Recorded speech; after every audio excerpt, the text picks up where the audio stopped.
Kanwar, IAS, Mukhya Nagar Nigam Adhikari, Ghaziabad, as the chief guest.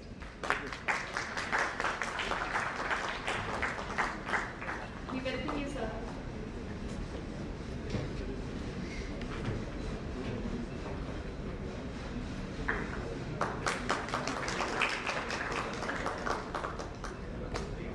I request Mr. Dharmendra Singh to please present a sapling to Mr. Mahendra Singh Kanwar.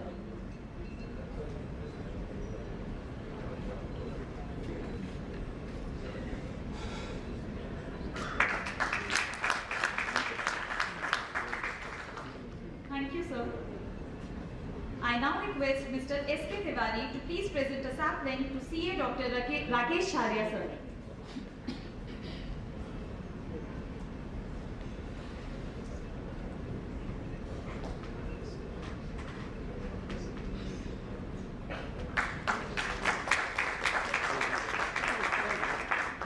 Thank you, sir. I feel privileged to introduce CA Dr. Rakesh Sharia, sir. Sir is actually against reading his full profile, so I'm just giving a brief introduction.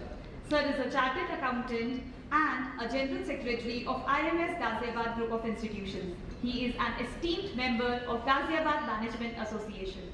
We welcome you, sir. I request you to please introduce our guest and please take the session forward. Thank you, Divya. Good afternoon, all the participants. With the permission of all of you, can I make this session lighter, because this is the 5th session in a span of 3 hours. So I would like to make this session very lighter, because this is a very serious session, because our Mahendra Singh Kanwar ji, who is a municipal commissioner, he is taking care of environment in Ghaziabad. So there will be plenty of questions from you, and there will be plenty of answers from his side.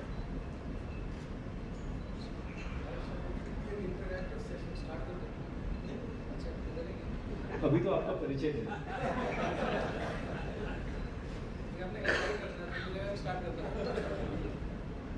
Dear friends, this is a valedictory session,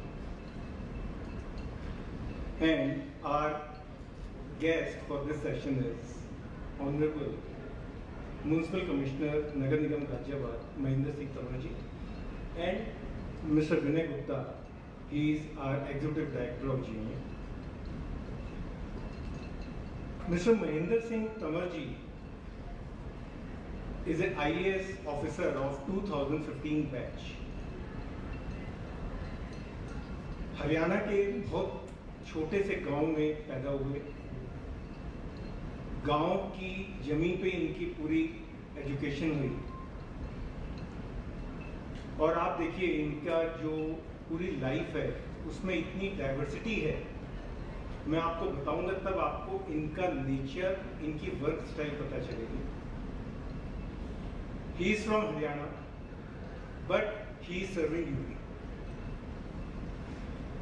By profession he is a textile engineer, but he is serving as an IAS officer. He is from rural background. His complete family is from rural background, but he is developing the urban cities of UP. So many diversities. He is a very dynamic, very energetic officer of Ghaziabad. He joined as a municipal commissioner on 18th of August 2020, and within a span of less than 2 years, he has done wonders in Ghaziabad. कभी limelight में नहीं आते, media अपने आप ले आती है, लेकिन ये कोशिश करते हैं कि लाइमलाइट में नहीं आए और केवल अपना काम करते हैं. He has started his career in 2016 as a joint commissioner of Bairaj, ADM of Bairaj. Joint magistrate of ETA was his second posting, and then he served as a chief development officer in Sajapur in UP. And after that, Ghaziabad was needing such type of officer, dynamic officer. He has been posted as Municipal Commissioner of Nagarjuna in 2020. Within these 2 years, he has achieved some milestones. Environment के लिए जो सबसे बड़ा खतरा होता है plastic, waste plastic. Waste plastic से decorative चीजें बनाने का इन्होंने गाजियाबाद में प्लांट लगाया, और गाजियाबाद के ये मुझसे भी कह चुके हैं कि आपके जितने भी इंस्टीट्यूशंस हैं, जितनी भी इंडस्ट्रीज हैं, जितना भी प्लास्टिक कचरा है, आप केवल मुझे उस इंडस्ट्री का नाम दे दीजिए, मैं वहाँ पे खुद अपनी टीम भेजूंगा, उनसे मंथली बेसिस पे कचरा उठाऊंगा और उनको पेमेंट भी करूंगा, और उनसे डिफरेंट आर्टिकल्स बनवा के उसको एज ए डेकोरेटिव पीस पूरे and for this unique work Limca book of record में इनका नाम भी आया। इनका नाम आया, गाजियाबाद का भी नाम रोशन हुआ, और इन्होंने एक नया नाम दिया है गाजियाबाद को, गजब गाजियाबाद। आपने देखा होगा जगह जगह गाजियाबाद में उस वेस्ट प्लास्टिक के बने हुए डिफरेंट आर्टिकल्स लगे हुए हैं, और उसी से लिखा हुआ है गजब गाजियाबाद। तो वाकई ये गजब चीज कर रहे हैं, गजब गाजियाबाद। इन्होंने एक और चीज चालू की है जिसकी मुझे डिटेल नहीं मालूम, मैं इनसे रिक्वेस्ट करूंगा कि वो जब अपना एड्रेस हो तो वो बताएं। That is Miyawaki technique for creation of forest with in the city of Ghaziabad.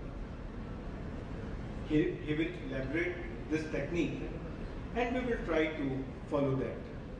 जहाँ जहाँ हम पॉसिबल हो सकें उसको करें। He is putting up the plant of solid waste management in Ghaziabad, and इन्होंने एक और नया तरीका अडॉप्ट किया कि ये अर्ली मॉर्निंग सफाई कर्मचारियों से सफाई कराते हैं, जिससे हम लोग जब मॉर्निंग में उठें तो हमें पूरा शहर साफ दिखे। This is also unique technique. तो ये कुछ इनिशिएटिव हैं, डिटेल में इनिशिएटिव और भी कई होंगे जो मेरे संज्ञान में नहीं है, वो ये बताएंगे। और क्या ये एक्सपेक्ट करते हैं इन्वायरमेंट को दुरुस्त रखने के लिए हम सिटीजन से, और वो केवल गाजियाबाद ही नहीं और भी जहाँ जहाँ हम लोग रहते हैं, ये हम लोगों का फर्ज है कि हम उसको फॉलो करें, हम अपने आगे सबऑर्डिनेट्स को एजुकेट करें, जिससे एनवायरनमेंट का खतरा जो है, मैं इसको खतरा नहीं कहूँगा, this is a natural process, वो कम से कम हो सके। दोस्तों, आज का जो टॉपिक है वैलिडिटी सेशन का, that is impact of growth on environment. This is very important topic, और अभी पहले 4 सेशन में डिफरेंट हमारे जो गेस्ट स्पीकर्स थे उन्होंने अपने अपने वर्जन रखे, जिसमें role of technology, role of academia, इन सब के ऊपर रखा। इन सब का जो निष्कर्ष है वो एक ही है कि हमें अपने आप को एजुकेट करना है। ना तो गवर्नमेंट कुछ कर सकती है, गवर्नमेंट केवल दिशा फिक्स कर सकती है, वो डायरेक्शन दे सकती है, लेकिन अगर हमें इस चीज पे सक्सेस पाना है तो इसमें कम्युनिटी का कमिटमेंट चाहिए। जब तक 150 crore on paper, this is 130 crore, 150 crore हमारी जनता है, जब तक 150 करोड़ लोग कलेक्टिव मैनर में शपथ नहीं लेंगे कि हमें इन्वायरमेंट को के खतरे से बचना है, तब तक कुछ नहीं हो सकता, गवर्नमेंट कुछ नहीं कर सकती। जो जितने भी टेक्निकल सेशन हुए उसका निष्कर्ष एक ही है, educate yourself, educate your subordinates, हर लोगों को एजुकेट करें। We as a academic institution, हमारा ये फर्ज सबसे बड़ा है कि जो भी हमारे कॉलेज में, स्कूल में स्टूडेंट्स आते हैं, फैकल्टीज हैं, हम उन सबको एजुकेट करें कि आप क्या क्या एनवायरनमेंट से जिनको खतरा हो सकता है, उन सब चीज़ों पे कैसे कंट्रोल करें। India is a developing country at present, but we are marching towards developed country. और जब डेवलपिंग से डेवलप्ड कंट्री की तरफ हम बढ़ते हैं तो ग्रोथ होती है। पहले डेवलपमेंट होता है, infrastructure development, so many development, और फिर ग्रोथ होती है। अगर ग्रोथ होगी, चाहे वो इंडस्ट्रियल ग्रोथ है, चाहे टेक्नोलॉजिकल ग्रोथ है, किसी भी तरह पॉपुलेशन ग्रोथ है, ये भी एक नॉर्मल फेनोमेनन है, तो उससे इन्वायरमेंट पे इम्पैक्ट आता है। और ये कोई खतरा नहीं है, ये कोई नेगेटिव चीज नहीं है। जहां कोई ग्रोथ होगी तो इसके नेगेटिव इम्पैक्ट आएंगे। हाँ, हमें एक ही ध्यान रखना है कि जो करेक्टिव मेजर्स हैं, अगर हम हाईवेज बना रहे हैं, हम पेड़ काट रहे हैं, अगर हम 10 पेड़ काट रहे हैं तो 100 पेड़ नए लगाएं। अगर हम वाटर पोल्यूशन है, एयर पोल्यूशन है, जितना हम पॉल्यूट कर रहे हैं ग्रोथ के लिए, उससे ज्यादा हम करेक्टिव मेजर्स लेके उसको नलिफाई करें। और ये केवल सब लोगों के एफर्ट से ही पॉसिबल है। इन सब चीजों पे आज जो रियल सेंस में काम हो रहे हैं गवर्नमेंट द्वारा या एजेंसीज द्वारा, उसके ऊपर हमारे जो आज के गेस्ट हैं वो इस पर अपने विचार रखेंगे। उसके बाद हम क्वेश्चन आंसर।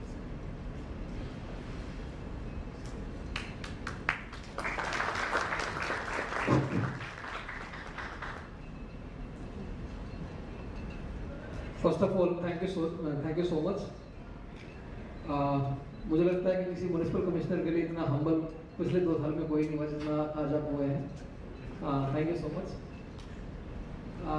मैं सोच रहा था कि जब मैं आऊँगा, ज्वाइन करूँगा, आपसे इंटरेक्ट करेंगे, तो मैं धन्यवाद इस प्लेटफॉर्म का दूँ कि ना दूँ। तो फिर बाद में मैंने डिसाइड किया कि मैं इसका धन्यवाद नहीं दूंगा, क्योंकि मैं भी इसका मेंबर हूँ। तो गाजियाबाद मैनेजमेंट एसोसिएशन का मेंबर होने के नाते मुझे कोई चीज़ इस तरीके की नहीं मिली। मैं ये बताना भूल गया था कि he is a member of Ghaziabad management association. I am sorry, this was मैंने बता दिया। और जैसा शुरू में आपने एक टोन जो है सेट की है कि इसको लाइट रखेंगे, तो बिल्कुल लाइट रखेंगे। मैं अपनी बात जब कहूँगा तो 2-3 हिस्सों में बांट के कहूँगा, और कोशिश करूँगा कि कम शब्दों में और कम टाइम में अपनी ज़्यादा से ज़्यादा बात आप तक पहुँचाऊँ। और उसके बाद में जब आप क्वेश्चन आंसर सेशन में आएंगे, तो मैं बिल्कुल आपको ये कहना चाहूँगा कि आप बिल्कुल भी रियायत में बरतिएगा और बिल्कुल भी सोचिएगा कि चीफ गेस्ट सामने बैठे हुए हैं, जितना अनकम्फर्टेबल क्वेश्चन आप पूछ सकते हैं, आपका स्वागत रहेगा। तो मैं शहर के लिए मैं एक जिम्मेदार पद पे बैठा हुआ हूँ, और उस शहर के लिए कोई भी क्वेश्चन मेरे लिए अनकम्फर्टेबल नहीं हो सकता। तो जब भी आप अपना क्वेश्चन पूछें तो बिल्कुल आप बेहिचक बेसंकोच अपनी बात कहिएगा। मुझे अच्छा लगेगा आप कितना भी मुश्किल क्वेश्चन पूछेंगे। तो मैं शुरू करता हूँ। आज का जो टॉपिक है वो मुझे जो दिया गया, impact of growth on environment, ये टॉपिक दिया गया। मैं अपनी बात भी इसके आसपास ही रखूँगा, और साथ में अपने म्युनिसिपल सर्विसेज के बारे में आपको अपना पक्ष रखूँगा, जो कई बार आप तक नहीं पहुँच पाता है। आप सब लोग अपने शहर के और अपने आसपास के क्षेत्र के जिम्मेदार लोग हैं और सारी बातें समझते हैं, और अपने अपने फील्ड में आप सब लोग अच्छा कर रहे हैं। जब हम बात करते हैं इम्पैक्ट ग्रोथ की और एनवायरनमेंट की, तो सबसे पहले ख्याल जो आता है पिछले कुछ सालों में ये आता है कि ग्रोथ और इंडस्ट्रीज जो हैं वो एनवायरनमेंट के दुश्मन हैं। आई डोंट थिंक कि ग्रोथ और इंडस्ट्रीज जो है वो कोई एंटी एनवायरनमेंट है, ऐसा नहीं है। मैं एक छोटा सा एग्जांपल आपके सामने रखूंगा। मैं भी जस्ट इसको रियलाइज कर रहा था कि आपके सामने दोनों का एग्जांपल सामने रखा हुआ है, ग्रोथ और एनवायरनमेंट साथ साथ बैठे हुए हैं। तो ये पर्सपेक्टिव है कि आप किस चीज़ को कैसे देखते हैं। तो यहाँ पे दोनों चीज़ें हैं, ग्रोथ भी है, किसी इंडस्ट्री ने इसको डेवलप किया होगा।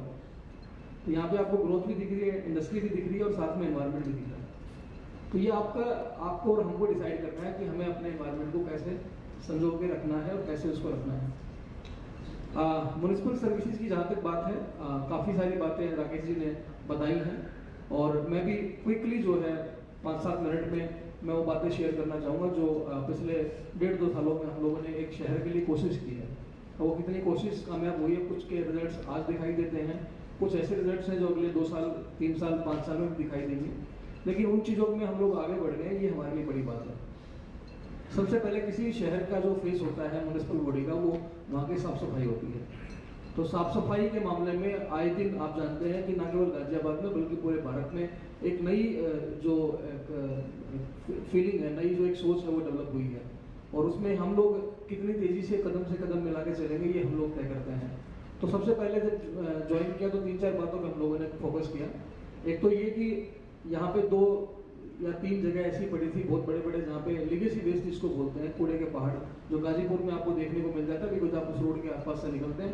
बट ऐसे छोटे छोटे गाजीपुर जो है हमारे शहर में भी, आपको गाजियाबाद में भी पहले दिखाई दे सकते थे, जो आज की डेट में हम लोगों ने खत्म किए हैं।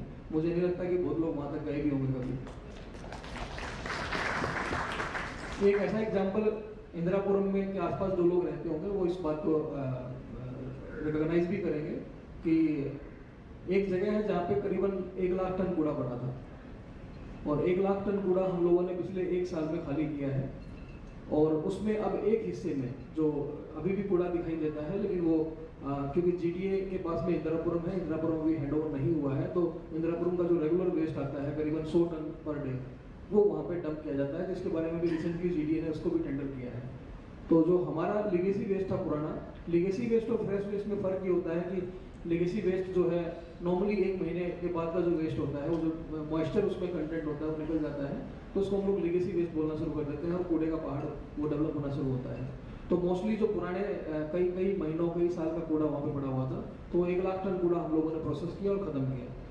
नगर निगम गाजियाबाद अब वहाँ पे कोई कूड़ा वहाँ पे नहीं डालता है, जो एग्जिस्टिंग कूड़ा थोड़ा बहुत आपको दिखाई देता है वो जीडीए का, उसका भी टेंडर हो चुका है।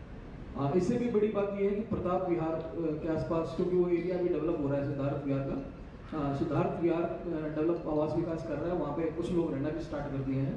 लेकिन अगर किसी का उस साइड चक्कर कभी लगा हो तो वहाँ पे 5 लाख टन कूड़ा पड़ा था। 5 लाख टन कूड़ा रिकॉर्ड टाइम में हमने 1 साल से कम टाइम में हमने प्रोसेस किया है। अब वहाँ पे केवल 15 दिन का काम बचा हुआ है। तो ये जो बड़े लैंड साइट्स थे जो हम लोगों ने अपने शहर के लिए खत्म किए हैं, और साथ में इंश्योर किया कि वैसे पहाड़ दोबारा ना बनने दें, इन चीज़ों को लेकर आगे बढ़े हम लोग। तो अब उसमें हमारा जो अगला स्टेप है वो ये है कि जिसमें आप भी पार्टिसिपेट कर सकते हैं, हालांकि हम लोग भी अपने स्तर पे एफर्ट लगा रहे हैं। मानसून से पहले मैं वहाँ पे 50,000 पेड़ लगाना चाहता हूँ, और मानसून से पहले 50,000 पेड़ 1 महीने में लग सकते हैं अगर हम सब लोग एफर्ट्स करें तो। पेड़ लगाना जो है बड़ी बात नहीं है, क्योंकि अभी आपने बात की है तो मैं जो बातें कनेक्ट होती जाएंगी मैं उसको वहीं पे खत्म करता जाऊँगा। मियावाकी प्लांटेशन की आपने बात की कि मैं उसको एलेबोरेट करूँ। हम यहाँ पे कोई भी रूटीन प्लांटेशन अब नहीं कर रहे हैं। रूटीन प्लांटेशन में और मियावाकी प्लांटेशन में क्या डिफरेंस है मैं थोड़ा सा आपको एक्सप्लेन करना चाहूँगा। नॉर्मली हम लोग जो पेड़ लगाते हैं, प्लांटेशन करते हैं, वो एक गड्ढा खोदते हैं, उसमें पेड़ रखते हैं, ऊपर मिट्टी डालते हैं, पानी लगाते हैं और आगे बढ़ जाते हैं। सर्वाइवल रेट इसका बहुत पुअर होता है, आप सब जानते हैं। सर्वाइवल रेट मुश्किल से 25 से 30% होता है, और वो पेड़ सारे सूख जाते हैं। या ट्री गार्ड भी लगाएंगे, ट्री गार्ड का खर्चा इतना ज़्यादा हो जाता है कि वो पेड़ जो है बचा ही नहीं पाते हैं, और सारी जगह ट्री गार्ड लगाने पॉसिबल भी नहीं होते। तो केवल पायलट्स करने के लिए, दिखाने के लिए, फोटो खिंचवाने के लिए ये सारी एक्टिविटीज हो सकती हैं, लेकिन अल्टीमेटली जब आप देखते हैं 2 साल के बाद उसमें से कितने पेड़ बचे, तो हमारा जो रिस्पॉन्स है वो बहुत अच्छा नहीं होता है। मियावाकी एक एनवायरमेंटलिस्ट है, जैपनीज है, जो अकेडमिया से जुड़े हुए लोग हैं, और जो इंडस्ट्री की भी इनफैक्ट जो लोग हैं वो अगर पढ़ने का शौक रखते होंगे तो थोड़ा बहुत इसके बारे में पहले से भी जानते होंगे। मियावाकी वहाँ के एनवायरमेंटलिस्ट थे, उन्होंने पेड़ लगाने की नई विधि एक डेवलप की। उन्होंने कहा कि हमें एक तो सघन वन की तरफ जाना चाहिए। जो पेड़ हम लोग नॉर्मली 3 मीटर की दूरी पे लगाते हैं, अब वो 1 मीटर की दूरी पे लगाएं, और एक साथ 4 से 5 ग्रुपिंग करें पेड़ों की, और ग्रुपिंग इस तरह से हो कि उनकी को एग्जिस्टेंस हम लोग इंश्योर कर सकें। तो को एग्जिस्टेंस का मतलब है कि ऐसे पेड़ सेलेक्ट करें, एक ही तरह के 5 पेड़ लगा देंगे तो ग्रो नहीं कर पाएंगे। तो सबसे पहले एक ऐसा पेड़ लगाया जाए जो बहुत बड़ा होता है, जैसे बरगद है, उसके नीचे वो पेड़ लगाया जाए जो छाया में भी बड़ा हो सकता है। फिर उसके नीचे कोई फ्रूट का ट्री लगाया जाए, उसके नीचे फिर जो हमारे श्रब्स हैं, क्रीपर्स हैं, इस तरह का एक कॉम्बिनेशन डेवलप किया गया, और उसको मियावाकी स्टाइल ऑफ प्लांटेशन कहा गया। तो हम लोगों ने पिछले साल इसको एक्सपेरिमेंट के रूप में लिया और ट्राई किया, और 5 जगह पे हमने शहर में इसको लगाया, और लगभग 1 लाख पेड़ इस पद्धति से लगाए शहर में, और आज की डेट में 95% से ज़्यादा सर्वाइवल रेट उसका है।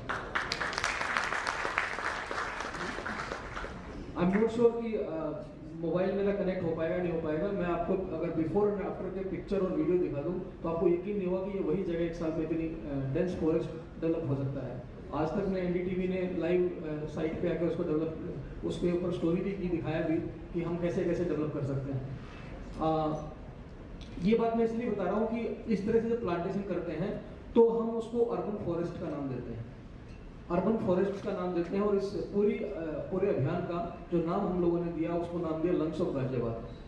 तो लंग्स ऑफ गाजियाबाद एक थीम लेके चले हम लोग, जिसमें मियावाकी स्टाइल ऑफ प्लांटेशन से हम लोग काम करते हैं। जैसे लंग्स हमारी बॉडी को क्लीन एयर इंश्योर करते हैं, इसी प्रकार से ये छोटे छोटे जो सघन वन है, छोटे छोटे जो डेंस फॉरेस्ट हैं, ये हमारे सिटी को भी मुझे लगता है क्लीन एयर देने का काम करेंगे। ये एक विजन है, ये एक मिशन है जिस पे हम लोग काम कर रहे हैं। और जो 5 जगह पे हम लोगों ने इसको एक्सपेरिमेंट किया है, मैं चाहूँगा कि जब भी कभी आप मॉर्निंग में टाइम निकले तो आप उस जगह पे जाके आइए। साई उपवन आपने देखा होगा, हिंडन ब्रिज के पास में एक कुष्ठ आश्रम है, उस कुष्ठ आश्रम के सामने हम लोगों ने सबसे पहले एक्सपेरिमेंट वहाँ पे किया था। एक जो है बर्ड पैच बचा हुआ था, उसके ऊपर हम लोगों ने प्लांटेशन किया। दूसरा विजयनगर में एक लीलावती चौक के पास में एक्सपेरिमेंट किया गया। तीसरा हम लोगों ने डाबर चौक के पास में टाटा स्टील के साथ मिलकर किया।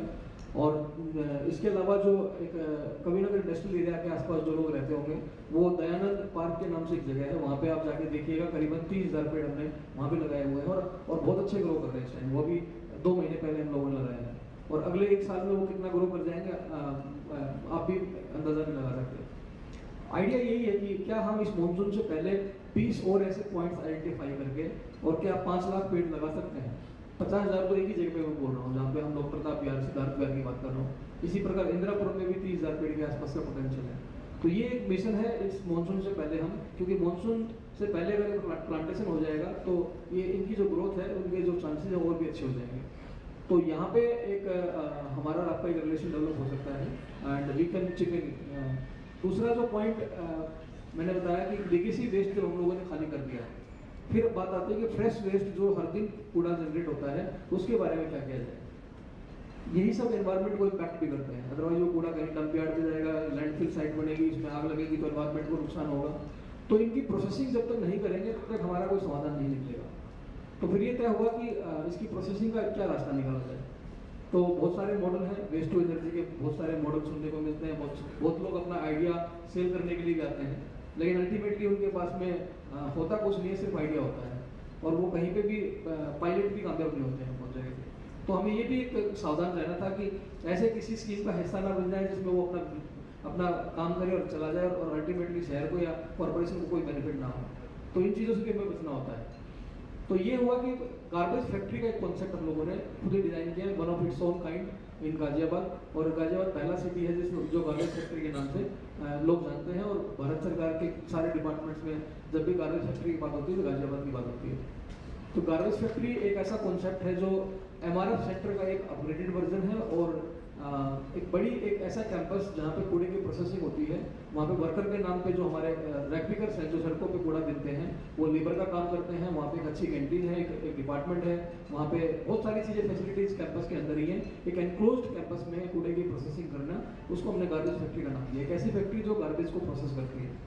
तो इसके ये कैसे काम करती है, सबसे पहले प्राइमरी कलेक्शन को इम्प्रूव किया गया। प्राइमरी कलेक्शन वो है जो डोर टू डोर कलेक्शन, जब मैं बाहर बात कर रहा था आपसे भी, विनय जी से भी बात कर रही थी, तो बिना पूछे आपका एक फीडबैक था कि आजकल गाड़ी बहुत टाइम पे आ रही है, आजकल गाड़ी आ रही है, आपने भी उसको रिकॉग्नाइज किया। हो सकता है कुछ लोग और भी रिकॉग्नाइज करें, गैप्स भी हो सकते हैं। मैं ये नहीं कह रहा कि हम परफेक्ट सिस्टम पे काम कर रहे हैं, there might be some gaps, but yes, 1 साल में हम लोगों ने वो गैप की अगर है तो 2% 5% तक ही छोड़ा होगा, बाकी 95% कवरेज हमने किया है। और 200 नई गाड़ियाँ और 150 ई रिक्शा जिनमें गाड़ियाँ नहीं जा सकती, छोटी गाड़ियाँ, 350 की फ्लीट हमने पिछले 1.5 साल में शहर में ऐड की है और सारी की सारी CNG बेस्ड किया है, कोई डीजल व्हीकल ऐड नहीं किया। तो ये सारी चीज़ें जो है एनवायरनमेंट को भी दिमाग में रखना होता है और इसका एक मॉडल ऐसा रखा गया है कि वो लाइबिलिटी के रूप में कॉर्पोरेशन के ऊपर ना आए। हमने कोई व्हीकल परचेज नहीं किया, 5 साल का टेंडर किया कि आप आइए और डोर टू डोर कलेक्शन करिए। इसमें ड्राइवर आपका होगा, गाड़ी आपकी होगी, मेंटेनेंस आपका होगा, फ्यूल आपका होगा। एक हम रेंट आपको देंगे और उसकी एसेट की लाइबिलिटी हम बियर नहीं करेंगे, क्योंकि we are not the very good managers of vehicles. तो ये धीरे धीरे एक अंडरस्टैंडिंग डेवलप होती है कॉर्पोरेशन में और ऑर्गेनाइजेशन में। जिसके हमारे प्लस माइनस हमको खुद को पता होना चाहिए कि हम कहाँ पे स्ट्रॉन्ग है, कहाँ पे वीक है। तो इस मॉडल पे हम लोगों ने 350 व्हीकल की फ्लीट जो है एंटर कराई, प्राइमरी कलेक्शन को इम्प्रूव किया, और प्राइमरी कलेक्शन को इम्प्रूव करने के बाद में एक ट्रांसफर स्टेशन डेवलप, अभी हमारे कुछ 1-2 जगह डेवलप हो गए हैं, 8 से 9 डेवलप हो रहे हैं, जो अगले 6 महीने का टाइम लगेगा उनको, बिकॉज सिविल इंफ्रा उसमें डेवलप करना होता है। ट्रांसफर स्टेशन का मतलब होता है कि हर जोन में, जैसे 5 जोन है गाजियाबाद में, 2 या 3 जगह पे एक ट्रांसफर स्टेशन हो, जहाँ पे कूड़े की गाड़ियाँ जो आती हैं वार्ड से कलेक्ट करके वो एक पॉइंट पे आए, बिकॉज सारी गाड़ियाँ अगर गार्बेज फैक्ट्री पहुँचेंगी तो वो जाम लगेगा, ट्रैफिक इशू होगा, ट्रिप्स उनके कम हो जाएंगे और ऑपरेशनल इश्यूज वहाँ पे काफ़ी सारे आएंगे। तो उसको लेके हम लोगों ने इंश्योर किया कि रास्ते में ही ट्रांसफर स्टेशन डेवलप किया जाए, और 25 से 30 या 40 गाड़ियाँ एक कैप्सूल में, जो कॉम्पैक्टर्स होते हैं बेसिकली, उनमें वो कूड़ा जो है आ जाए, और गाड़ी का ट्रिप वहीं से खत्म होकर वो अपने वार्ड में लौट जाए, और वहाँ से उस हुक लोडर पे उस कैप्सूल को, उस कॉम्पैक्टर को हम लोग लोड करके गार्बेज फैक्ट्री ले गए, और वहाँ पे उसकी अगली प्रोसेसिंग स्टार्ट हो। एक विषय और आया कि ड्राई वेस्ट में बहुत सारी वैल्यू होती है। एक्चुअली वेस्ट जब तक हम मानते हैं तब तक उसमें वैल्यू जनरेट नहीं करते, अगर वैल्यू जनरेट करना शुरू कर दें तो वेस्ट होता ही नहीं है वो।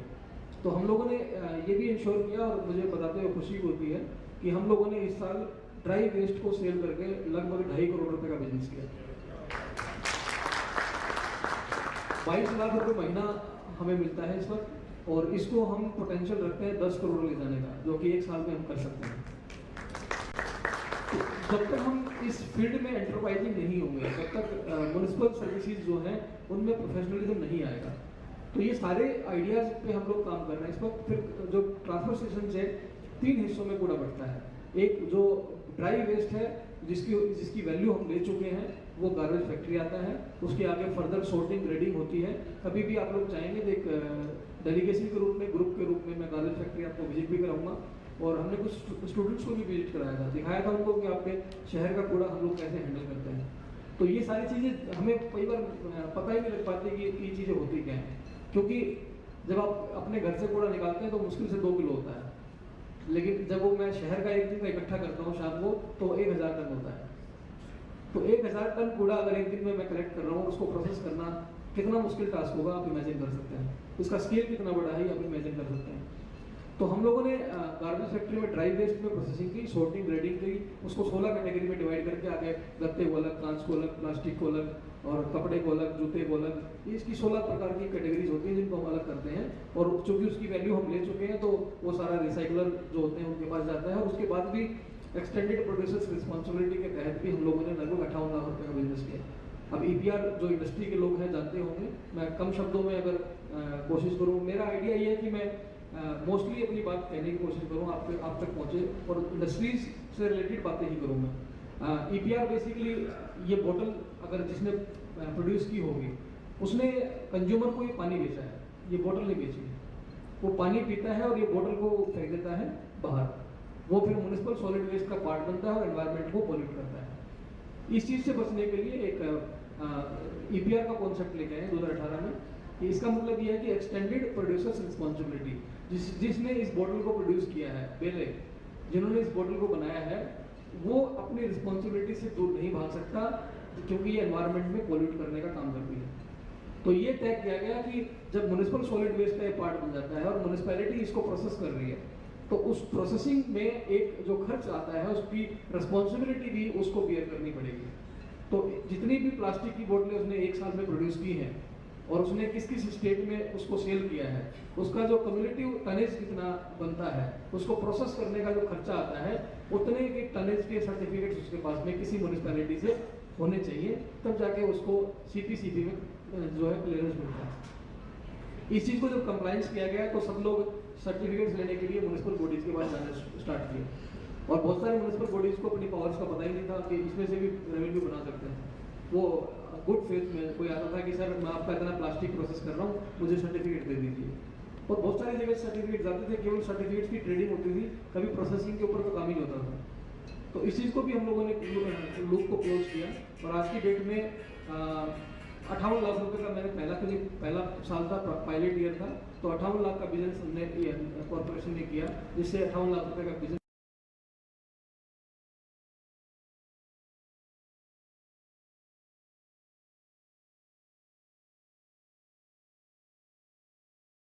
सर्विसेज भी जो है वो ऐसा नहीं है कि एक्सपेंडिचर ड्रिवन है, वो इनकम ड्रिवन हो सकती है।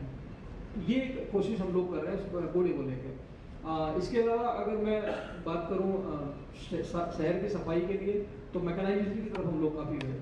तो आज की डेट में आपके जितने टॉयलेट क्लीन होते हैं वो मैकेनाइज्ड टॉयलेट हम लोग क्लीन करते हैं।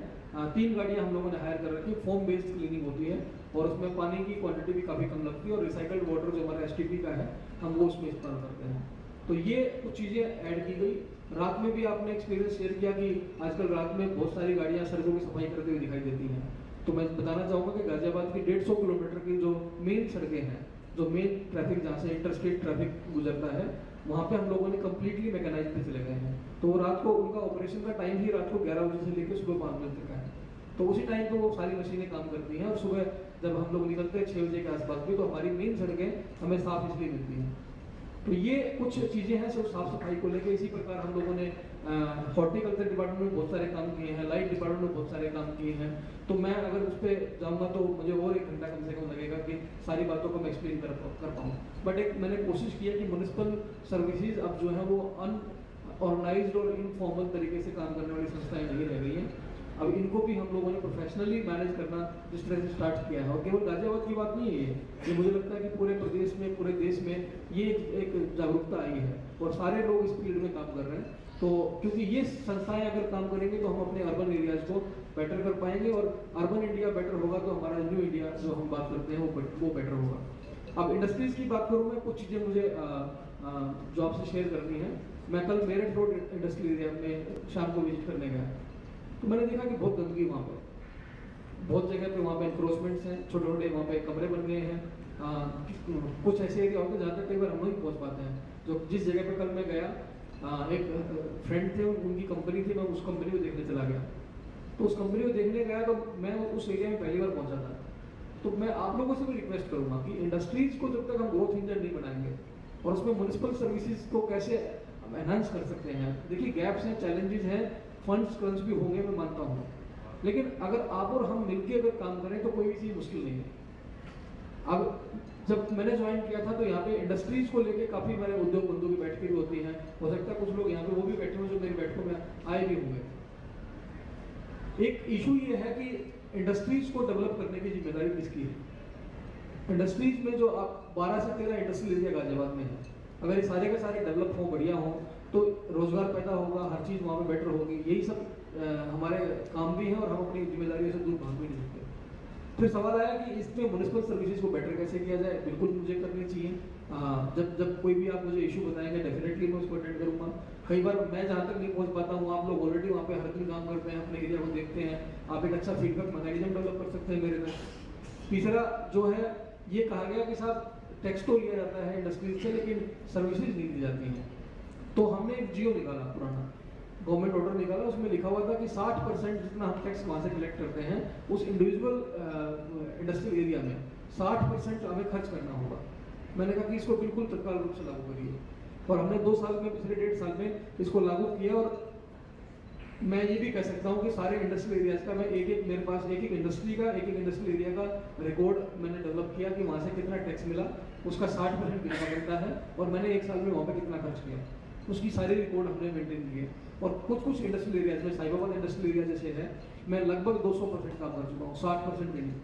जितना मैंने टैक्स वहाँ से लिया उससे डबल मैंने काम इस साल किया वहाँ पर, क्योंकि वहाँ की सड़कों की हालत और बाकी जो म्यूनिसिपल सर्विसेज हैं उनकी हालत बहुत अच्छी नहीं है।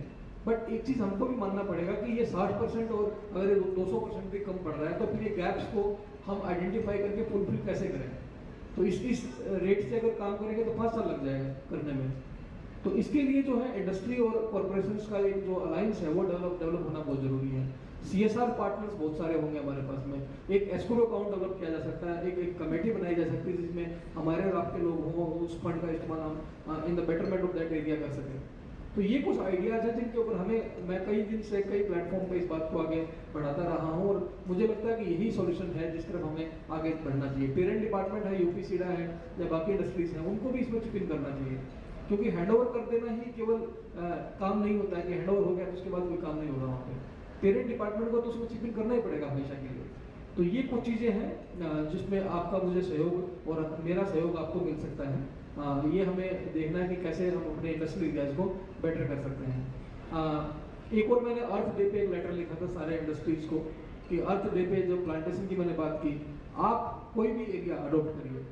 आप जो है इंडस्ट्रियल एरियाज में जो पार्क है हमारे, जो लैंड्स आइडेंटिफाई कर रखी है पार्क के नाम पे, वहाँ पे गंदगी है केवल। तो क्या हम ऐसा नहीं कर सकते कि क्योंकि वहाँ पार्क बनाने का पॉइंट नहीं है, पार्क में बना भी दूंगा तो मेंटेन नहीं होगा, कोई इसको यूज नहीं करेगा, ऑडियंस नहीं है वहाँ पे, तो ऐसा नहीं कर सकते कि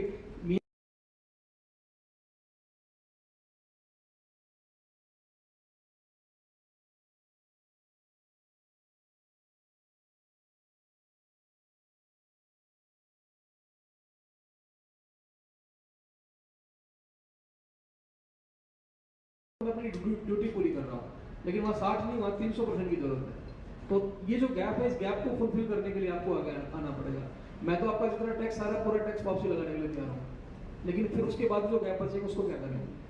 तो ये चीज़ें हैं जिस पे आप अपना सहयोग कर सकते हैं। एक और नई शुरुआत हमने की है कि जो हमारे बड़े प्लेयर्स हैं, जैसे मैंने अभी तक मेरे पास में यहूदा हॉस्पिटल की तरफ से इन राइटिंग आ गया है, समरपूल एक कंपनी है आपके यहाँ पे, उसका भी लिखित में आ गया है, और भी 5-6 प्लेयर्स की तरफ से आया कि जो शहर के एंट्री पॉइंट्स हैं, किसी भी जगह से हम लोग चाहे दिल्ली से एंटर करें, नोएडा से एंटर करें, चाहे उत्तर प्रदेश से किसी दूसरे दिल्ली से हापुड़ से एंटर करें, मेरठ से एंटर करें, जो हमारे एंट्री पॉइंट्स हैं सिटी के, वो खूबसूरत होने चाहिए। तो उसके लिए हमने आपको एक स्पेस उपलब्ध कराने का एक काम शुरू किया है। उसमें हम आपको ब्रांडिंग करने का भी मौका दे रहे हैं कि आप अपना ब्रांड वहाँ पे ब्रांडिंग कर सकते हैं। एडवर्टीजमेंट अलाउ नहीं करेंगे, बट ब्रांडिंग कर सकते हैं।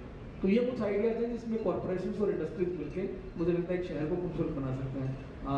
थोड़ा सा टॉपिक ऐसा है कि कुछ लोग मैं देख रहा हूँ कि बोर भी हो रहे होंगे, लेकिन मैं बहुत लंबी बात नहीं कहूँगा। मुझे लगता है कि जो मेरा इंटेंट है, जो मैं बात करने की कोशिश कर रहा हूँ आपको, आप इसमें सहयोग करिए। और जहाँ तक राकेश जी ने प्लास्टिक की बात की है, मेरी तरफ से भी आपको ये एक निमंत्रण है कि जो इंडस्ट्रीज वेस्ट प्लास्टिक एक बाई प्रोडक्ट निकालती हैं अपना, या इस तरह का आपको लगता है कि प्लास्टिक आप डोनेट कर सकते हैं, तो आप अपने आप को रजिस्टर मेरे पास करा दीजिए। मैं गाड़ी भेज के उस प्लास्टिक को उठवा लूँगा and we can convert them into wonders. Plastic tourism का मैंने एक कॉन्सेप्ट दिया है। ये लास्ट बात बोल के मैं अपनी बात को विराम दूंगा। प्लास्टिक टूरिज्म शब्द सुनने में बड़ा अजीब लगता है, और जो मैं impact of growth on environment की बात आपने की, और ये जो बातें की, ये सारा कुछ इसमें छुपा हुआ है। एक ऐसा सिटी जो अपना टूरिज्म वेस्ट प्लास्टिक के बने प्रोडक्ट्स पे डेवलप करे, क्यों क्या गाजियाबाद वैसा बन सकता है? पिंक सिटी जैसे गुजरात जयपुर की बात करते हैं हम लोग, तो एक कलर को उन्होंने पिक किया, एक थीम पकड़ा कलर, और कलर को डेवलप करके पूरा टूरिज्म अपना उसके आसपास बोल लिया उन्होंने। तो क्या एक गाजियाबाद ऐसा सिटी नहीं बन सकता? क्योंकि ये इंडस्ट्रियल सिटी है। तो अपने वेस्ट प्लास्टिक से और प्रोडक्ट में कन्वर्ट करके, आप अगर एंट्री पॉइंट पे गेट देख रहे हैं तो वेस्ट प्लास्टिक का बना हुआ है, किसी पार्क में विजिट कर रहे हैं तो उसका फुटपाथ जो है उस टाइल से बना हुआ है जो वेस्ट प्लास्टिक की बनी हुई है। आप एक कोई मुराल्स अगर पेंटिंग के रूप में दिख रही है किसी वॉल पे, वो वेस्ट प्लास्टिक की बनी है। कोई एक टूरिस्ट पूरी जो स्ट्रीट है वो गजब स्ट्रीट के नाम से डेवलप कर सकते हैं, जो वेस्ट प्लास्टिक का पूरा कॉन्सेप्ट डेवलप है। कुछ लोग आए वहाँ पे केवल इसी चीज़ को देखने के लिए आए, शाम को अपनी फैमिली के सामने साथ आए, चाहे वो गोलगप्पे खाने आए वहाँ पे, बट जिस स्ट्रीट में वो वॉक कर रहे हैं वो इतनी खूबसूरत है और वो वेस्ट प्लास्टिक की बनी है। क्या इसको टूरिज्म के रूप में डेवलप कर सकते हैं? ये ऐसा नहीं कि एक दिन में या एक महीने में डेवलप हो जाएगा, हो सकता है 2 साल लगे हमको, 3 साल लगे, लेकिन इसमें इतना पोटेंशियल है और हम इसमें काम कर सकते हैं। तो गवर्नमेंट ऑफ इंडिया ने गाजियाबाद को इसके लिए बेस्ट इनोवेशन का अवार्ड भी दिया इस साल कि इसके ऊपर काम होना चाहिए। और आप इंडस्ट्रीज के लोग हैं, आप जानते हैं कि वेस्ट कुछ भी नहीं होता है अगर उसको ठीक से उपयोग कर लें। तो ये सब चीज़ें हैं जो मेरी तरफ से मुझे शेयर करना था। Now I am very much open to any question जो भी आपके दिमाग में आ रहा, and I would love to answer that. Thank you so much.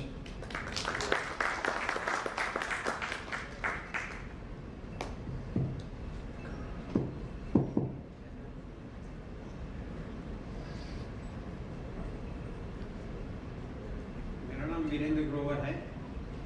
सबसे पहले तो मैं जीएमए को धन्यवाद दूंगा कि जिस चीज़ की आवश्यकता वर्षों से थी उसमें आपने शुरुआत की। ये पहला मौका है जब हमने सिविक समस्याओं के बारे में मैनेजमेंट को जोड़ने की कोशिश की है। नंबर 2, कंवर साहब ने अभी जो बातें बताई, पहली बात तो कंवर साहब कितने एक्टिव हैं इसका मुझे अंदाज हो गया था अगस्त 2020 में ही आखिरी सप्ताह में मैं आपसे मिला था और आप लाइट वाले सुपरवाइजर्स को सर्वे करने का निर्देश दे रहे थे कि कैसे आपको सर्वे करना है और कितनी जल्दी रिपोर्ट करना है। टाइम बाउंड एक्शन प्लान का तरीका मैंने आपका देखा, लेकिन उसके बाद में मुझे जो अनुभव हुआ है पिछले 2 वर्ष में कि कम्युनिकेशन का अभाव है। अब मैंने समाचार पत्र में पढ़ा कि प्लास्टिक से कुछ सामान बनाया जा रहा है भोजपुर में। मैं भोजपुर नहीं जा सकता, लेकिन मुझे यहाँ कोई बताने वाला नहीं मिला। मैं स्वयं इकट्ठा कर रहा हूँ प्लास्टिक, ई वेस्ट इकट्ठा कर रहा हूँ मैं। और पिछले 12 वर्षों से गाय के लिए जो खाने का सामान होता है जो कूड़े से निकल सकता है, उसके लिए 3 रिक्शा चल रही है मेरी 12 वर्षों से। उसको मैं प्रसारित करना चाहता था, लेकिन किसी का सहयोग मेरे को नहीं मिला है आज तक।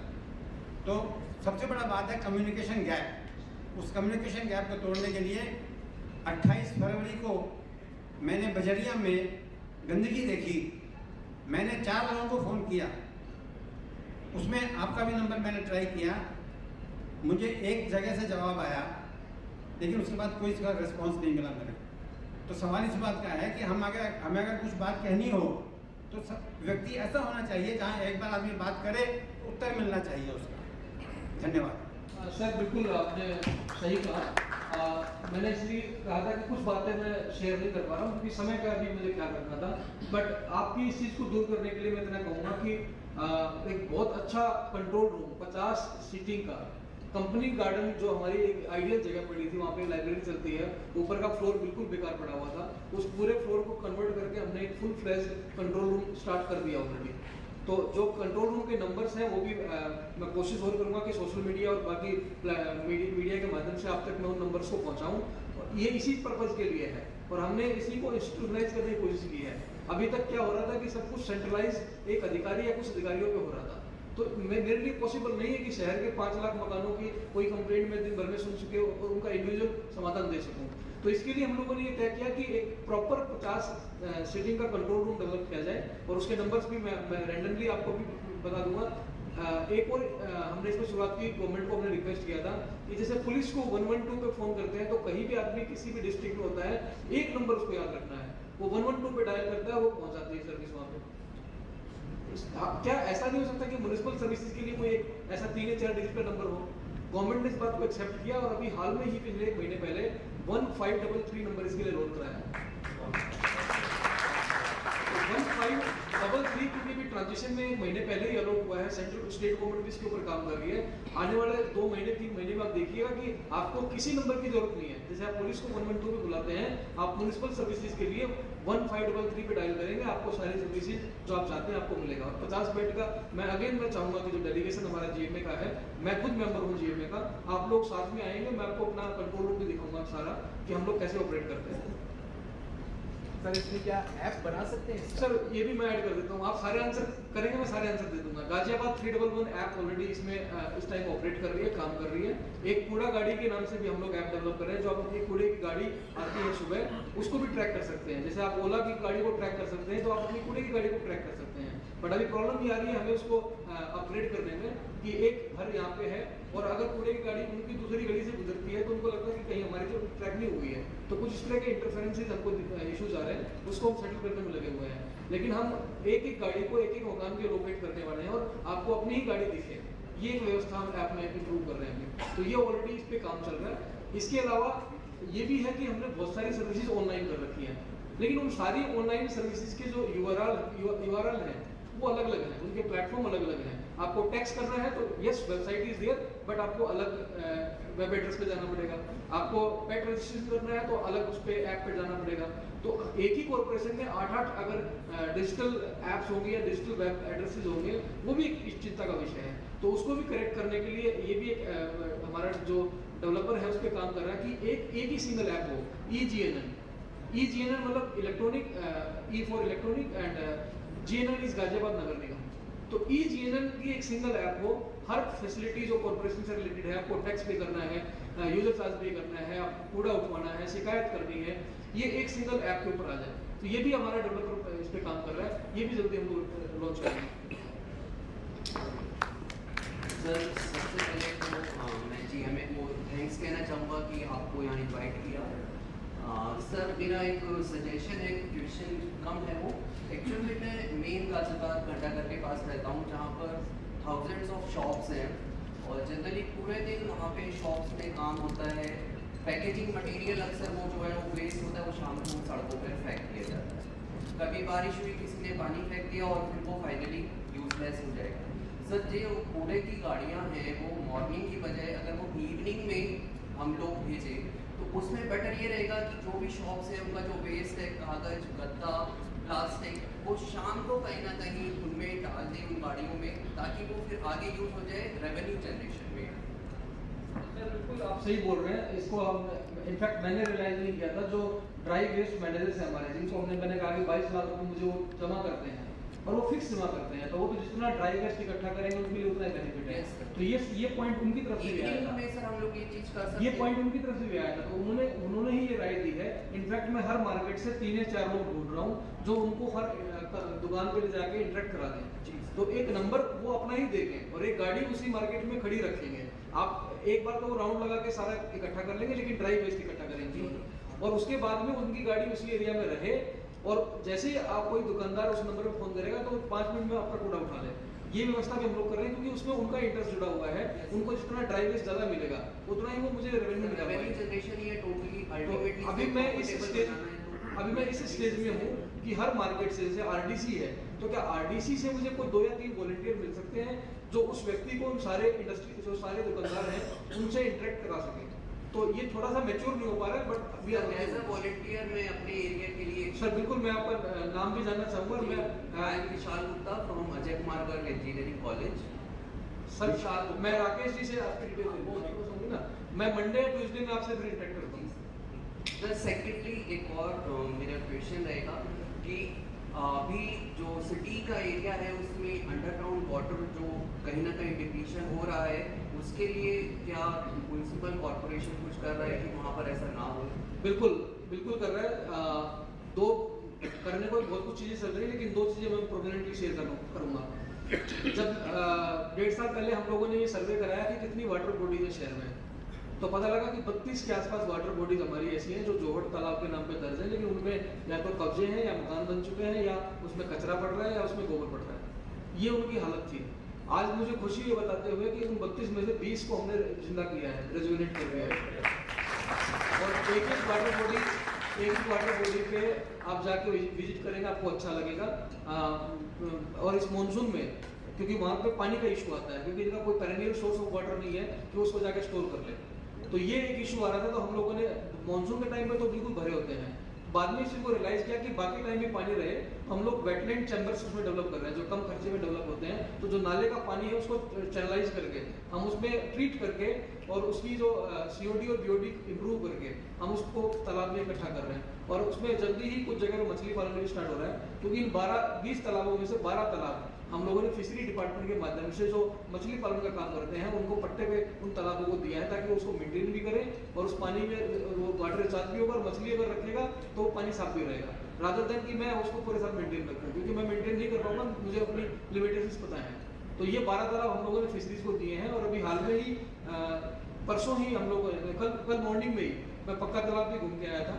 पक्का तालाब में भी एक वाटर का एक इशू आ रहा था, तो वो भी हम लोगों ने एक पार्टी को इनवाइट किया है जो उसमें एक वाटर बॉडी को डेवलप करे और उसके आसपास टेम्पोररी स्ट्रक्चर डाल के टी कॉफी स्नैक्स वगैरह भी इसमें रखे, ताकि एक पिकनिक स्पॉट हम लोग डेवलप कर सकें। और मुझे ये भी उम्मीद है कि शायद 3 महीने बाद हम उसको भी पिकनिक स्पॉट के रूप में डेवलप कर पाएंगे। तो ये भी काम कर रहे हैं।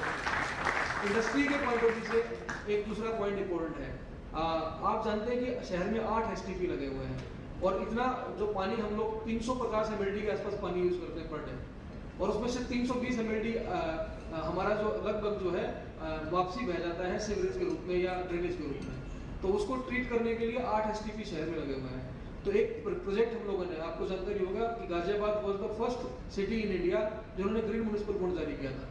तो ग्रीन म्युनिसिपल बॉन्ड जारी करके हम लोगों ने 150 करोड़ रुपए मार्केट से, बॉन्ड मार्केट से, बॉम्बे स्टॉक एक्सचेंज के माध्यम से उठाया। और उसके बाद में एक प्रोजेक्ट कंसीव किया गया कि क्या हम एक इंदिरापुरम के STP के 40 mld पानी को ट्रीट करके, टर्सरी लेवल का ट्रीटमेंट करके वापसी पाइप नेटवर्क से उसको साहिबाबाद इंडस्ट्रियल एरिया को दे सकते हैं वापसी, ताकि उनकी वाटर रिक्वायरमेंट्स पूरी हो सके और ग्राउंड वाटर पे उनकी डिपेंडेंसी खत्म हो जाए। तो ये एक कंसीव प्रोजेक्ट करके 320 करोड़ की डीपीआर बनी इसमें। 150 करोड़ रुपए हम लोग मार्केट से उठा पाए, हैम मॉडल पे गए, हाइब्रिड एनर्जी मॉडल पे 170 करोड़ रुपए, 170 करोड़ रुपए हम लोगों ने जो वेंडर है हमारा जिसको मिला है उसने इन्वेस्ट किया, और 150 करोड़ रुपए हमने बॉन्ड मार्केट का पैसा इसमें इन्वेस्ट किया। 320 करोड़ का प्रोजेक्ट कंसीव होके उसका एग्रीमेंट हो चुका है। मई 2024 तक वो प्रोजेक्ट 2 साल का उसका लीड टाइम है, वो कंप्लीट हो जाएगा। और उसके बाद हम पूरे साहिबाबाद इंडस्ट्रियल एरिया की 1765 इंडस्ट्रीज को 36 एमएलडी की डिमांड वहाँ पे है। मैंने 40 एमएलडी का हमने एक टीएसटीपी प्लान करके उसको पानी देने का काम हम 2 साल में करेंगे। तो ये इंडस्ट्रीज जितनी भी साहिबाबाद इंडस्ट्रियल एरिया की पानी है, जिनकी रिक्वायरमेंट पानी की ज़्यादा है, जो वाटर इंटेंसिव यूनिट्स हैं, उनको हम लोग फीड कर पाएंगे 2 साल के अंदर। तो ये भी एक दूसरा प्रोजेक्ट हमारा पानी को लेके चल रहा है। राकेश भैया जी, हेलो, मेरा एक सुझाव है, सर से एक साइट ले लेते हैं और रोटरी के माध्यम से उसमें ट्री प्लांटेशन करा लें। अच्छा सर। मेरा नमस्कार। करीब 4 महीने हुए हैं। अनफॉर्चुनेटली एक मिनट सर, मैं उसी को मेरा करेक्ट कर दूंगा सर, बाकी मैं आपकी बात सुनूंगा पूरी। अनफॉर्चुनेटली सर, शहर के कुछ हिस्से हैं जो मैं ऑपरेट नहीं करता हूँ, तो उसमें इंदिरापुर में एक है। अगर इंदिरापुर में कोई इशू होता है तो मैं कुछ नहीं कर पाता हूँ वहाँ पे, क्योंकि वो अभी जीडी के पास है, हैंड ओवर नहीं है। राजनगर एक्सटेंशन अभी हैंड ओवर नहीं है, बापूधाम, मधुबन बापूधाम अभी हैंड ओवर नहीं है। तो जो ये इस प्रकार के एरियाज हैं, उनको हम म्युनिसिपल सर्विसेज का इसलिए इम्प्रूव नहीं कर सकते क्योंकि वहाँ पे मैं ऑपरेट ही नहीं करता हूँ। तो थोड़ा ये इशू है। पर एक चीज जो मैंने बदलाव देखा है, वहाँ सफाई हमारे एरिया में भी सवेरे सवेरे हो रही है 6 साढ़े 6 बजे। गोविंदपुरम मेरे पास है, गोविंदपुरम के बाद जो मधुबन बापूधाम शुरू होता है वो एरिया मेरे पास सर मेरा गोविंदपुरम से था। गोविंदपुरम में नाले साफ हुए हैं, कचरा सारा निकाल के नाले के बराबर में डाल दिया गया है। दूसरी चीज, सवेरे सवेरे जो सफाई होती है, मैं सवेरे जैसे योग करता हूँ छत के ऊपर, वो धूल इतनी ज़्यादा उड़ती है सवेरे सवेरे कि घरों में सांस लेना मुश्किल है। तो सुझाव ये है कि धूल झाड़ू लगने से पहले अगर कुछ छिड़काव हो फिर झाड़ू लगाएं तो शायद वो बेटर। इसके लिए भी इंडस्ट्रीज को धन्यवाद देना चाहूँगा। अभी हाल ही में हम लोगों ने पॉलीमर अनाउंस किया है, जो पॉलीमर डस्ट प्रेशर का काम करता है, पानी में मिला के उसको जो छिड़काव करते हैं तो वो पूरे डस्ट को कंट्रोल कर देता है। अभी 15-20 दिन पहले कोई इंडस्ट्री का एक आदमी आकर मुझे एक डेमो दिखा के गया था, तो मैंने उसको लिया है। मुझे उम्मीद है कि शायद अगली बार हम टैंकर्स में इसको डालना शुरू कर देंगे। बहुत बहुत धन्यवाद। मैं जितने भी पार्टिसिपेंट्स हैं एक रिक्वेस्ट करना चाहूँगा, क्वेश्चन बहुत है, मैं सबके फेस रीडिंग करके समझ सकता हूँ, लेकिन समय की कुछ सीमा है। 2:25 हो गए, हमें इस कार्यक्रम का समापन भी करना है। तो एक आखिरी क्वेश्चन IC अग्रवाल जी का लेके उसके बाद हम इस क्वेश्चन सेशन को यहीं विराम देंगे। लेकिन मैं महेंद्र सिंह जी से रिक्वेस्ट करूँगा कि एक GMA एक इनवाइट करेंगे इनको, और उसमें जितने भी हमारे इंडस्ट्रियलिस्ट हैं, और ये इसी महीने में हम कोशिश करेंगे एक प्रोग्राम ऑर्गेनाइज करने की जिसमें हमारे सारे इंडस्ट्रियलिस्ट आएंगे और जिनके जिनके जो क्वेश्चंस हैं उस प्लेटफॉर्म पे हम रखेंगे। क्वेश्चंस के साथ में जो मैंने आपसे अनुरोध किए हैं उनके साथ में आप आएंगे। ये सर आपने मेरी बात छीन ली। जो इनका कार्यक्रम है, जो ये इंडस्ट्रियलिस्ट की सपोर्ट लेना चाहते हैं इस शहर के लिए, एक तो मॉनसून से पहले प्लांटेशन का, एक इंडस्ट्रियल एरिया में जो पार्क है वहाँ पे फॉरेस्टेशन क्रिएट करने का, और जो भी ब्यूटिफिकेशन और जो भी एंट्री पॉइंट पे जो करने का, वहाँ पे खुले दिल से हमारे सारे मेंबर्स आएंगे। आप जो कहेंगे वो ऑन द स्पॉट कमिटमेंट किया जाएगा, या तो CSR फंड से हो या उनके इंडिविजुअल फंड से हो। ये मैंने बिना जो हमारे प्रेसिडेंट है उनसे बिना आज्ञा दिए हुए मैंने ये कमिटमेंट कर लिया। मुझे उम्मीद है कि शहर के इसके लिए आप इसमें अपना कंसेंट देंगे। तो IC अग्रवाल जी का आखिरी क्वेश्चन, उसके बाद हम इस प्रोग्राम को समाप्त। मैं अपने निजी एक्सपीरियंस का, हर इंडस्ट्री चाहती है कि उसके एरिया बहुत अच्छा है, कि उसकी बहुत बड़ी रिक्वायरमेंट है। वो चाहते पानी वहाँ पर जमा ना हो और जितने फूल हो बहुत अच्छा लगे, और इंडस्ट्री के पैसा होता है वो खर्च करने को नहीं। ये नहीं कि लोग पैसे की कमी, रिसोर्स की क्योंकि कमी नहीं। बट सबसे बड़ी कमी जो फील होती है, हमने अगर 30 साल लग के पैसा खर्च करके इस पार्क वगैरह डेवलप कर दिया, तो बाद में एक और आदमी आता है गवर्नमेंट जो उसको डिमोलिश कर देता है। थोड़ा करता है, फिर बाद में कोई ज़्यादा कर देता है। रिजल्ट कोई सैक्टिटी इस चीज़ की नहीं है, लॉन्ग लास्टिंग इशू नहीं, सॉल्यूशन थोड़ा इसकी तरफ गौर। सर मैं दो बातें कहूँगा। एक तो मैं सारे इंडस्ट्रियल एरिया जो 12-13 इंडस्ट्रियल एरिया हैं, मैं चाहूँगा आपके माध्यम से आप वहाँ से एक टीम डेवलप कर दीजिए। उस टीम के साथ में मॉर्निंग आवर्स में मैं स्वयं वहाँ पे खड़ा होकर उस पूरे एरिया को हम बेटर कैसे कर सकते हैं इसके ऊपर काम करना शुरू करेंगे, बात नहीं करेंगे। नंबर एक। नंबर दो, जो आपने बात कही है इसके लिए ये इसलिए होता है क्योंकि मैंने आपसे कोई सहयोग मांगा, आपने कर भी दिया, वहाँ पे पैसा इन्वेस्ट भी कर दिया, लेकिन कंटिन्यूटी इसलिए नहीं आ पाती है क्योंकि कभी डॉक्यूमेंटेशन नहीं होता उस चीज़ का। मैं आपको ऑफिशियल एमओयू करूँगा आपके साथ में। अगर आप ये कर दें तो आपको सर मैं आपको इस प्लेटफॉर्म से बोल रहा हूँ कि जिस दिन आप ये करेंगे मैं आपको लिखित में एमओयू करेंगे और जितने एमओयू हमारे साइन होंगे ये किसी प्रकार का इवेंट करा के हम सामने इसको आपके सामने हैंड ओवर करेंगे कि ये आप कागज लीजिए, आपने हमारे लिए किया है और हमने इसमें इतना किया, आपने इतना किया और ये इतने साल के लिए आपके साथ वैलिड रहेगा। उमर साहब मैं जून से पहले आपको लेकर जाऊंगा अपने जीएमबी की तरफ से। सर ये चीज़ मैं आपको डिमॉन्स्ट्रेट करके दिखाऊंगा लोग कैसे पैसा खर्च करना चाहते हैं, थोड़ी सी मदद से कितना बड़ा काम है। सर बिल्कुल आपको निराश नहीं करेंगे। एक मॉडल आपके लिए बन जाए।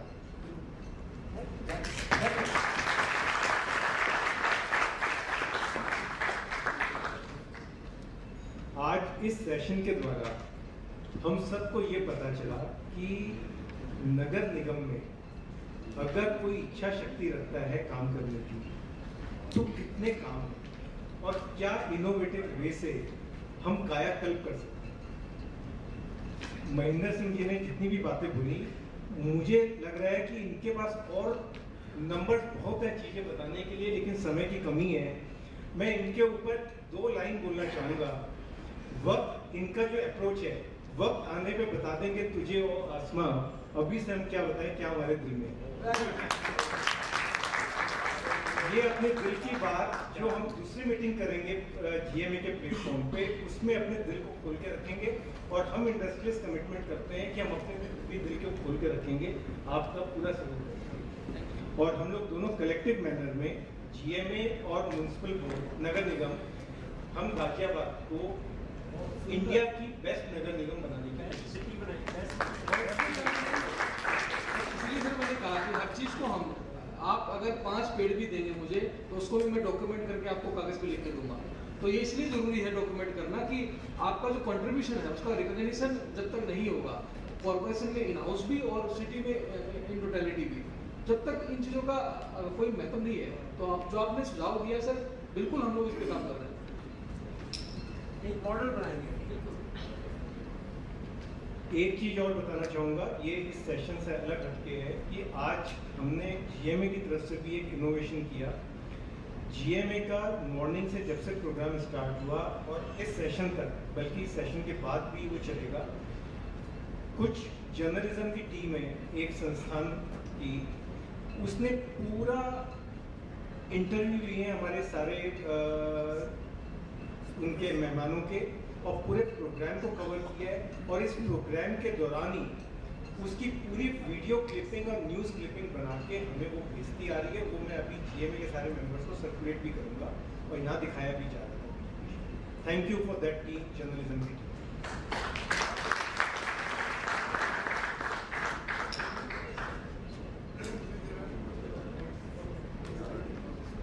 That was indeed a very informative session.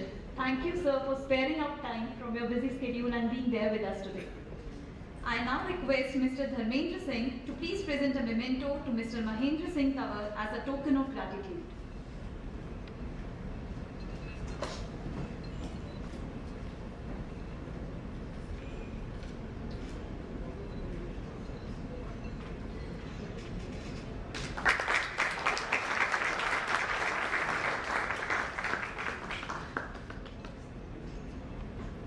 I request Mr. S.K. Tiwari to please present a memento to CA Dr. Rakesh Sharia sir as a token of gratitude.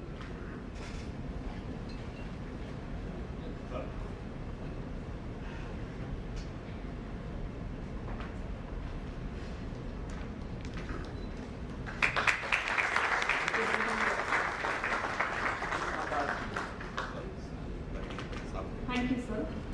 I now request request Mr. Vinay Gupta to propose a vote of thanks. Thank you, Dr. Nadia. Before the vote of thanks, I want one little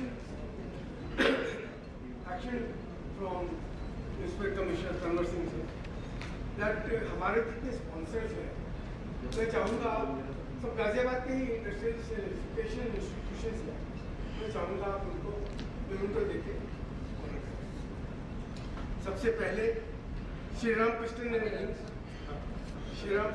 rings limited,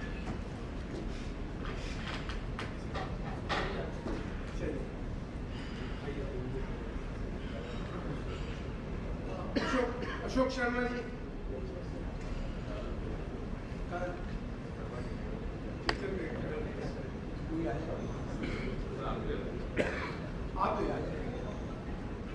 आप Shriram Christian AKGIM,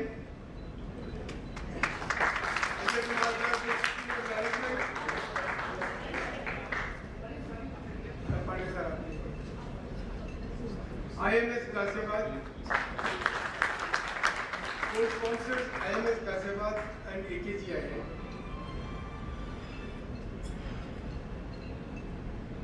अभी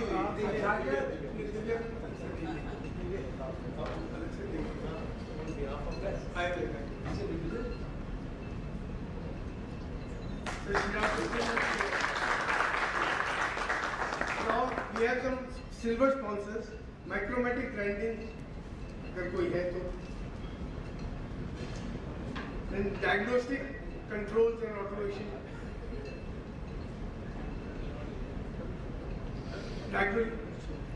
RKGIT silver sponsor, RKGIT IEPs,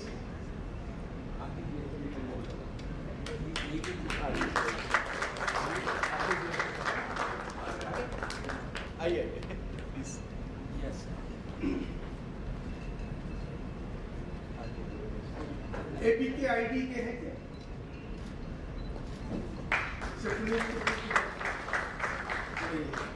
Okay, Dabur India की भी है sir, वो भी नहीं है कोई. Dabur India is also silver sponsor.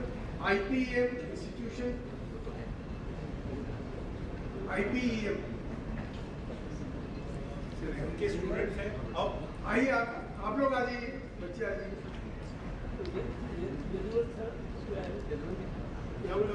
आइए जल्दी आइए. गाजियाबाद प्रिसिशन प्रोडक्ट्स लिमिटेड, उसके बाद सिल्वर स्पॉन्सर हमें तो नहीं बोलते तो आप लोग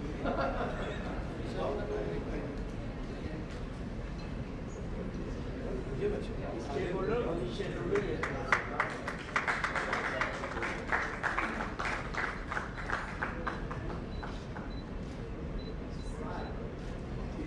Ghaziabad Precision Products Limited and NTPC Dadri. NTPC Dadri से आए थे. आइए अधिकारी जी.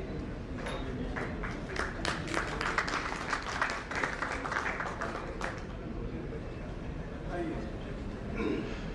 NTPC Dadri.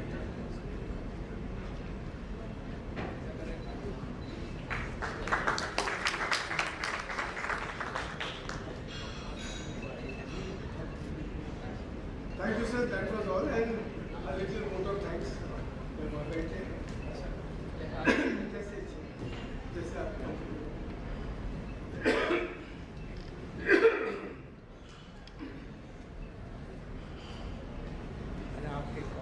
Respected Mahendra Singh Ji Tawar, Chief Guest of the session, President, Senior Vice President, Honorary Secretary, Honorary Treasurer of GMA, Immediate Past President Dr. Sharia, and all those present here.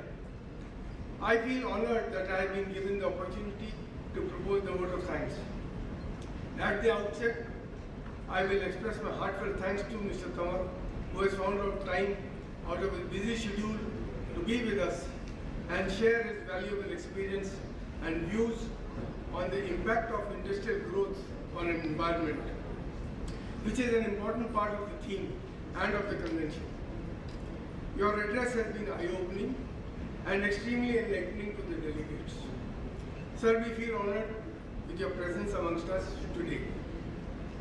I thank our Governing Council members for their guidance and the President and other office bearers and executive body members of GMA whose support helped me to organize a convention of this magnitude.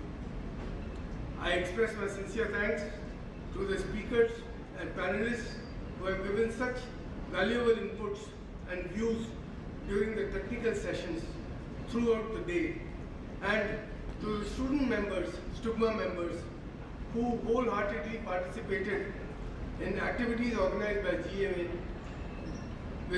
in association with various institutes. I also thank chiefs of industries and institutes in Ghaziabad for wholeheartedly supporting and participating in the convention. I will fail in my duty if I do not express my gratitude to the sponsors and advertisers without whose support it would not have been possible to conduct such a convention.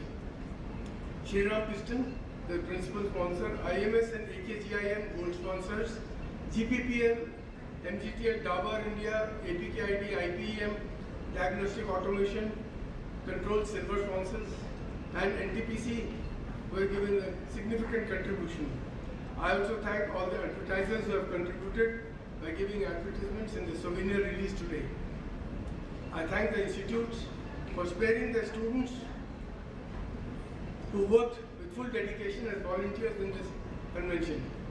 I congratulate and thank the awardees of the students of various competitions conducted during the year. And of course, you, the delegates, and the audience need special mention, because without you all, there could not have been any convention. I hope you found the convention fruitful. I am sincerely indebted to you all for your presence, which has been very motivating. I convey special thanks to the team of administration of Shriram Pistons for providing logistic and administrative support.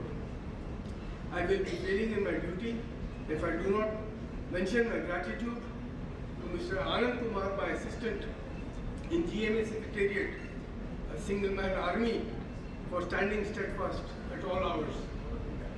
Despite his illness, however odd, and for working for smooth conduct of this convention.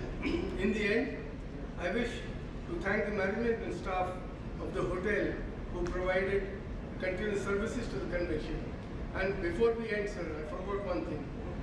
I want your presence for presenting a memento to our anchor, who has so beautifully compared the, hello, please, Dr. Divya, is there.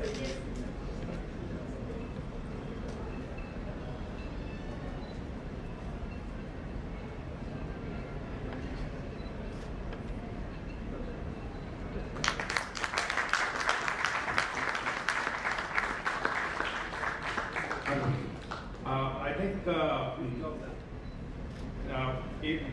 I will fail in my duty if I do not, thank and give my gratitude to Vinay ji, because he has been giving back to everybody. He said that Vinay ji was, he was also not well and he was sick in this week, and at a time we were really, we were all worried in the office bearer that if he doesn't, recover, it will be difficult for us to, arrange this kind of a function. So thank you so much, Vinay ji. In spite of your ill health, you have stood and managed this whole program. Thank you so much. Thank you all for being with us today. Let us all break for lunch and disperse thereafter. Thank you for attending the convention. Thank you all.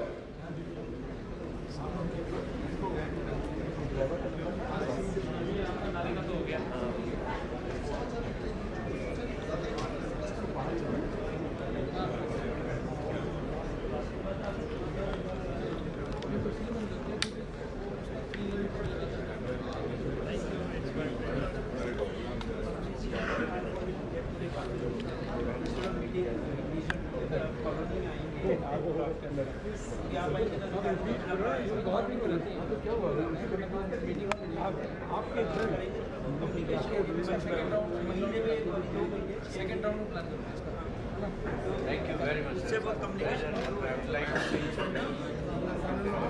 He does a lot in plastic collection, creating bench. I'd like to meet you and contribute somewhere. 6 महीने हो गए number Diwali के बाद